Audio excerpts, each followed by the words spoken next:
Assalamualaikum warahmatullahi wabarakatuh. Alhamdulillahi rabbil alamin. Alhamdulillahilladzi khalaqal insana fi ahsani taqwim. Wassalatu wassalamu ala sayyidil mursalin Sayyidina Muhammadin wa ala alihi wa ashabihi wa man tabi'ahu bi ihsanin ila yaumiddin. Amma ba'du. Bismillahirrahmanirrahim. Rabbi shrah li sadri wa yassir li amri wahlul 'uqdatam min lisani yafqahu qawli. Saudara-saudara kaum muslimin wal muslimat rahimakumullah. Marilah kita bersyukur kepada Allah Subhanahu wa taala yang telah memberikan nikmat kepada kita semuanya sehingga kita dapat hidup dengan penuh keimanan kepada Allah Subhanahu wa taala,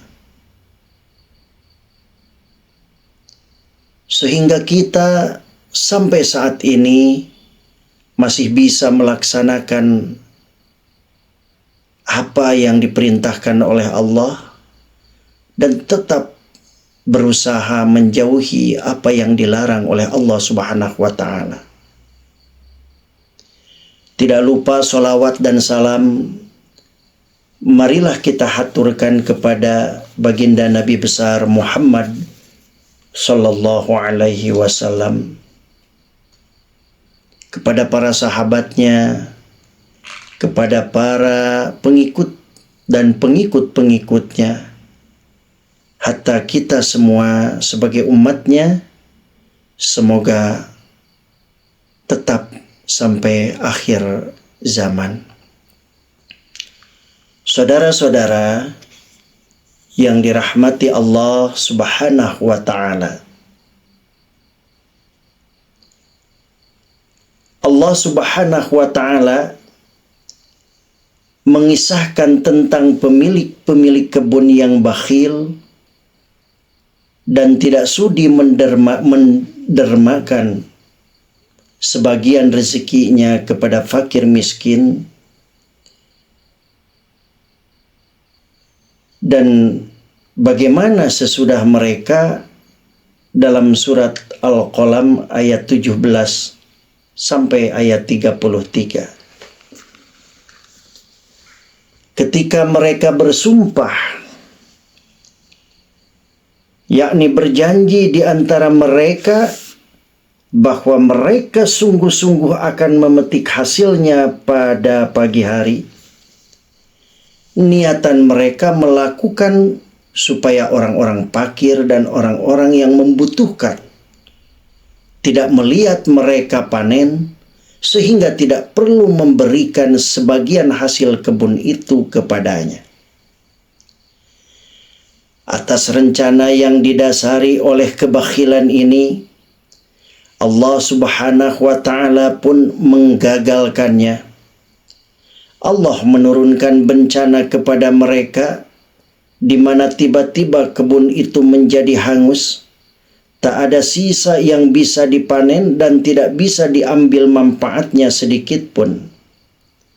Lalu kebun itu diliputi malapetaka yang datang dari Rabb-Mu ketika mereka sedang tidur. Sebagian dari mereka memanggil sebagian yang lain seraya berkata, "Pergilah pada waktu pagi ke kebunmu jika kamu hendak memetik buahnya." Yakni berangkatlah pagi-pagi ke kebunmu, lalu petiklah hasilnya sebelum datang waktu siang. dan sebelum datang pula orang-orang yang meminta-minta. Maka pergilah mereka saling berbisik, mereka saling berkata di antara mereka dengan cara rahasia, pada hari ini janganlah ada seorang miskin satu pun yang masuk ke dalam kebunmu. Mereka berjalan pergi ke kebun itu dengan niat buruk, padahal sebenarnya mereka mampu memberikan sebagian hasilnya kepada orang miskin. Ikrimah dan Asy-Sya'bi mengatakan, dan berangkatlah mereka pada pagi hari dengan niat menghalangi orang-orang miskin. Artinya mereka tidak menyukai kedatangan orang-orang miskin. Tatkala mereka melihat kebun itu, yakni sebelumnya mereka melihat kebun itu dengan penuh sukacita. Buah-buahan yang banyak dan bagus. Lalu ternyata kebun itu berubah drastis disebabkan jeleknya niat mereka. Kemudian mereka berkata, sesungguhnya kita benar-benar orang-orang yang sesat, bahkan kita dihalangi dari memperoleh hasilnya. Saudara-saudara yang dirahmati Allah, terdapat peringatan bagi siapapun yang pelit atau bahkan baru berminat untuk menahan pemberian kepada yang membutuhkan. Allah akan gagalkan apa yang mereka inginkan. Hakikatnya, orang pelit itu menganggap bahwa apa yang dimiliki itu semata karena jerih payahnya. Dia lupa bahwa segala yang ia dapatkan itu adalah karunia dari Allah Subhanahu wa Ta'ala yang semestinya dikelola sesuai dengan kehendak yang memberinya. Dia juga lupa sebagaimana Allah Subhanahu wa Ta'ala kuasa memberikan karunia kepada siapa yang Dia kehendaki. Allah juga kuasa untuk mencabutnya kapan saja dari tangan siapa saja, apalagi dari orang yang telah menyalahgunakan pemberiannya dan tidak menunaikan sebagaimana mestinya. Saudara-saudara yang dirahmati Allah, orang yang pelit bermaksud menyimpan dan menumpuk hartanya untuk mendapat keberuntungan, namun yang didapatkan adalah kerugian.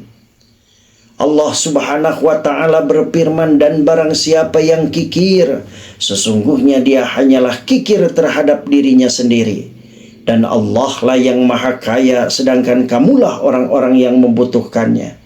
Dan jika kamu berpaling, niscaya Dia akan mengganti kamu dengan kaum yang lain, dan mereka tidak akan seperti kamu. Al-Quran Surat Muhammad ayat 38. Maksudnya, siapapun yang kikir tidak mau mengeluarkan infak di jalan Allah, maka kerugian akan kembali kepada diri sendiri. Karena ia sendiri yang menghalangi pahala dan balasan dari Allah Subhanahu wa Ta'ala.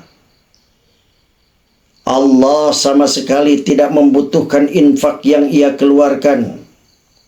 Bahkan dirinya lah yang butuh terhadap kemanfaatan harta tersebut. Maka tatkala seseorang berpaling dari taat kepada Allah Subhanahu wa Ta'ala dan tidak mengikuti perintah-perintahnya, Allah akan gantikan ia dengan kaum lain yang akan mendapatkan manfaat lantaran lebih taat kepada Allah Subhanahu wa Ta'ala. Saudara-saudara yang dirahmati Allah, orang yang membahagiakan dirinya dengan jalan kikir, justru hartanya menjadi sebab tersiksanya batin karena kekhawatiran sebagian hartanya yang akan berpindah ke orang lain, padahal perpindahan itu pasti cepat atau lambat. Allah juga menjanjikan kesulitan hidup yang akan dialami oleh orang-orang yang bakhil.